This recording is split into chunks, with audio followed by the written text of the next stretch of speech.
Oi gente, aqui é a Gisele. No vídeo de hoje eu vim fazer um resumo de todos os livros que eu li durante os meses de junho e julho. No total foram 7 livros, sendo 5 físicos e 2 em e-books, o que me surpreendeu, já que eu costumo ler mais livros digitais. E eu vou falar rapidamente sobre cada um, destacar alguns pontos que me fizeram gostar muito da leitura ou nem tanto. E várias dessas leituras apareceram nos vlogs, então vocês já estão super familiarizados com elas. Daí, para o vídeo não se estender, eu serei breve. O primeiro livro que eu li foi Cheiros Indistinguíveis, da Evelyn Silva. Esse livro é de poemas, né? Um livro de poesia nacional. E aqui nós temos como se fossem contos, mas em formato de versos, né? De poemas. E a Evelyn, ela traz diversos temas relacionados à sexualidade da mulher, à mulher lésbica, e eu me senti muito bem lendo, porque eles são fáceis. Eu ainda tenho uma certa dificuldade de interpretação com poemas, e esse livro ele me deixou um pouco mais à vontade, sabe, durante a leitura. Eu adorei muito, assim, ele é super curtinho, eu marquei aqui vários que eu gosto de voltar, né, de vez em quando para ler. Eu gostei muito da escrita, do formato, dos temas em si que ela escolheu. E tem um vlog que eu até li um dos poemas para vocês, então eu deixo aqui a recomendação. Esse livro ele foi publicado pela editora Urutau, então é uma editora que não tem um alcance tão grande, então ele acaba não aparecendo tanto assim nesse universo literário, mas é um livro muito legal, gostei muito, sabe? Pretendo voltar e reler ele algumas vezes. Aí na sequência eu li Linha Negra, da Jasmina Barreira. Esse livro tem uma resenha mais completa aqui no canal, mas ele é de não ficção, foi publicado no Brasil pela editora Moinhos, e a autora ela é mexicana. Esse livro ele tem diversos fragmentos, deixa até eu tirar aqui, diversos fragmentos assim que a autora escreveu ao longo do período em que ela descobriu a gravidez e até os primeiros meses ali de amamentação do filho. Ela vai relatar situações que às vezes eu acho que as mulheres que já engravidaram, elas esquecem que passaram por tudo isso, porque no final elas estão ali com o filho, que para muitas é uma grande realização, que era um sonho. Então, algumas coisas ruins e até mesmo boas que aconteceram ao longo da gestação, elas ficam em segundo plano. E aqui, como a Jasmina ela escreveu enquanto ela estava vivendo, ela conseguiu retratar tudo com muita naturalidade e com muita precisão também. Então é um livro muito bacana. A autora ela escreve super bem, e o que eu achei mais legal do livro foi por ser esse relato super real, mas também porque ela faz relação desse período com diversos livros e autoras e obras de arte. Então ela vai lembrando de algum livro que ela já leu ou comentando nesses fragmentos os livros que ela está lendo, porque aqui no final ela tem uma relação super extensa dos livros que ela leu durante esse período. E são autoras incríveis. Ó, são 3 páginas. Ela começa aqui, tudo isso de livro que ela conseguiu ler, e ela vai tentando relacionar, sabe, isso com o período que ela tá vivendo, como também que essas autoras viveram, né, se tiveram filho, como era a realidade delas. Eu achei um livro, assim, sensacional, foi um dos que eu mais gostei de ter lido aí ao longo desse ano todo. Daí um que me acompanhou durante alguns meses foi Contos da Era do Jazz, do Scott Fitzgerald. Esse é o autor de O Grande Gatsby, que talvez seja o livro dele mais famoso, mas eu comecei, né, conheci a sua escrita por aqui. É um livro bem extenso e os contos são muito extensos. Eu acredito que seja um estilo mais norte-americano, sabe, de escrever, porque aqui no Brasil nós estamos acostumados com contos ali de 5, 6 páginas, aqui nós temos contos de 60. Então, realmente, assim, ele desenvolve, né, mais a narrativa. Do conto famoso que tem aqui, que é O Curioso Caso de Benjamin Button, eu amei, mas eu também gostei muito de outros. Não me agradou todos, tá? Mas deixa eu ver aqui. 1º de Maio é um que eu amei. É um conto, assim, maravilhoso. Eu acredito que pesquisando pelo nome, vocês consigam encontrar o conto específico para ler também na internet. Aí eu gostei, ó, do 1º de Maio, O Curioso Caso de Benjamin Button, a Borra da Felicidade. Esses 3, para mim, eles foram os melhores. Mas tiveram outros também, como O Diamante do Tamanho do Hits, que eu gostei bastante. Deixa eu ver, Porcelana e Cor-de-Rosa também é bem legal. Enfim, ele traz aqui uma áurea um pouco mais psicológica, né? Diversos dos contos têm isso, mas ele está separado em subdivisões. Ele divide os contos em Minhas Últimas Melindrosas Fantasias, que é onde está O Curioso Caso de Benjamin Button, e Obras-Primas Sem Classificação.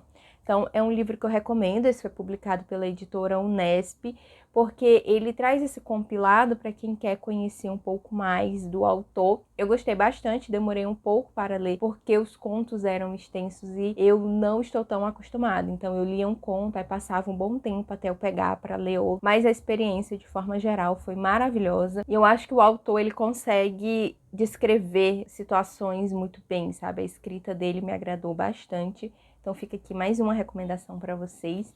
Daí, isso foram as minhas leituras de junho. Eu comecei julho pegando um livro mais tranquilinho em e-book, que foi da Lila Green, Não Estar Nem Aí. É um livro de um romance, como se fosse uma comédia romântica, só que entre duas mulheres. Esse já não me agradou tanto a construção, né? A escrita da autora, a forma como ela resolveu algumas questões no livro. O que mais me agradou foi por sair desse padrão de ser um homem se apaixonando por uma mulher ou vice-versa e ter duas mulheres como protagonistas. Eu acho que eu nunca tinha lido um livrinho assim, né? Mais clichêzinho, nesse estilo, então eu gostei bastante por isso. Mas eu queria tanto que ela tivesse aproveitado melhor as personagens, que tivesse no final sido talvez um pouco mais compatível com a realidade. Eu não gosto desses livros em que as pessoas abandonam tudo para viver um amor, enfim. Eu até comentei que eu acho que as autoras e os autores têm pecado muito na construção de livros para pessoas com mais de 30 anos, porque elas não são jovenzinhas. Uma delas, inclusive, já tem uma filha pré-adolescente, mas parece que é um livro em que as protagonistas são adolescentes e a autora ajustou a idade para vender para um público mais velho, sabe? Colocou elas ali na casa dos 30, mas muitas atitudes não correspondem a isso. Eu acho que se você tiver afim, por conta, né, de ser personagens lésbicas ali, tudo bem, dá uma chance, ler, se divertir um pouquinho. Mas eu tenho, assim, a esperança de encontrar um livro que traga esse aspecto, essa representatividade, mas que seja mais bem trabalhado. Daí depois eu li um conto, novela, da Madeline Miller, que foi Galateia. Esse daqui eu comentei bastante também no vlog, porque ele é inspirado no conto do Pigmalião, que é do homem que esculpiu uma mulher, né, e ela ganha vida. Então, no conto original, no mito, né, original, essa mulher, ela ganha vida e ele é completamente apaixonado por ela e eles vivem assim, felizes. Só que aqui a autora, ela traz uma outra versão, né? Um questionamento de será que uma estátua, porque era uma mulher esculpida ali no mármore, então uma estátua que ganha vida, uma estátua que era tocada constantemente por esse homem sem sua permissão e que depois que ela vira mulher continua, né? Porque ele acha incrível que ela tomou vida, mas ele quer que ela continue sendo uma estátua, ou seja, que ela não reclame de nada, que ela não questione nada. Será que realmente seria um casal feliz? Então a autora, ela traz esse outro lado e ela nomeia a estátua, né, a Galateia, porque no mito original também ela não é nem nomeada, porque ela é um objeto. E aqui ela traz a versão da estátua, a versão da mulher, né, da estátua que ganhou vida, é ela quem narra. Então, eu amei. Foi, assim, uma experiência maravilhosa, li rapidinho. Ele tá disponível no Kindle Unlimited, você consegue ler, assim, uns 30, 40 minutos e vale muito a pena. Dessa autora eu já li também A Canção de Aquiles e eu amo aquele livro. E agora falta eu ler Circe, pra fechar os 3 livros dela já publicados aqui no Brasil. Daí, na sequência, eu li O Guardião de Segredos de Jaipur, que é uma continuação direta de A Pintora de Rena, da Alka Josh. Esse daqui é publicado pela Verus Editora. E esse livro já foi uma grande decepção para mim, porque era o meu livro mais esperado do ano. Era o livro que eu estava aguardando promoção para comprar, e a primeira promoção que surgiu, eu já adquiri o livro. Mas eu acho que é uma continuação completamente desnecessária. Não gostei muito dos assuntos, da forma como o romance foi trabalhado. Continuo encantada pela cultura indiana, a forma como a autora apresenta esses aspectos, mas os personagens, os conflitos não me convenceram, não gostei muito. Acho que se você curtiu A Pintora de Rena, fica só com A Pintora de Rena mesmo, que esse livro aqui é, sabe, meu qualquer coisa, assim, não curti. E por último, eu li Estorvo, do Chico Buarque, que é publicado pela Companhia das Letras. Foi meu primeiro contato com o autor e eu gostei muito. Ele foi uma recomendação de um professor da faculdade pela forma como ele é narrado. O personagem principal, que é quem está contando, ele não tem muita consciência das situações que ele está vivendo, né? É como se ele tivesse o tempo todo, assim, não sei, sob efeito de substâncias entorpecentes, sabe? A visão é meio embaçada, ele não sabe como que ele chegou naquele lugar, o que é que ele tá fazendo.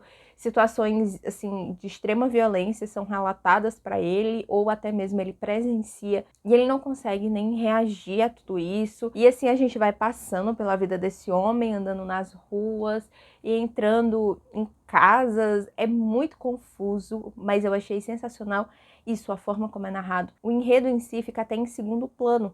Ele não é tão complexo, porque o que pega você é a forma como esse personagem está te contando a história. Então, é uma experiência de leitura que foi super positiva para mim e que eu recomendo bastante a leitura desse daqui para vocês. Inclusive, quero ler outros livros do Chico Buarque, coloquei na minha wishlist Budapeste, que é o livro dele mais famoso, né? E eu espero gostar tanto quanto do Estorvo. Realmente foi muito diferente, assim, uma experiência muito bacana. Bom, e essas foram as minhas 7 leituras. Eu acho que eu li até bastante. Eu pensei que eu tinha lido, sei lá, 2 livros, porque eu tenho sempre a sensação de que eu não tô lendo o suficiente, e isso é por conta das redes sociais, né? A gente sabe que tem essa corrida, essa pressão, mas aí quando eu paro e sento, eu percebo, meu Deus, eu leio muito. Quando eu não tinha canal, Instagram assim, literário, eu lia um livro por mês, mais ou menos, e agora eu tenho essa média de 4, e eu acho que já tá assim incrível. Ela não me sobrecarrega. Eu leio à noite, leio antes de dormir, não passo o dia lendo. Eu faço outras coisas, eu assisto muita série, eu adoro assistir série. Então, eu divido ali o meu tempo livre, né, tempo em que eu não estou em aula, nem estudando, nem fazendo nenhum projeto, em ler e assistir série. Tem época que eu tô muito de assistir, daí eu leio bem menos, que é o que está acontecendo agora, por exemplo, né? Já finalizei umas 3 séries, assim, em uma semana,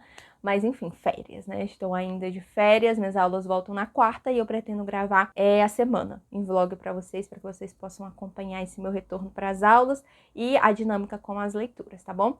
Eu espero que vocês tenham gostado do vídeo. Vou pedir para se inscrever, quem ainda não foi inscrito, e vou deixar aqui uma outra opção de vídeo, caso você queira continuar acompanhando o canal. Muito obrigada por ter assistido até aqui, tá? E a gente se encontra aí no próximo vídeo.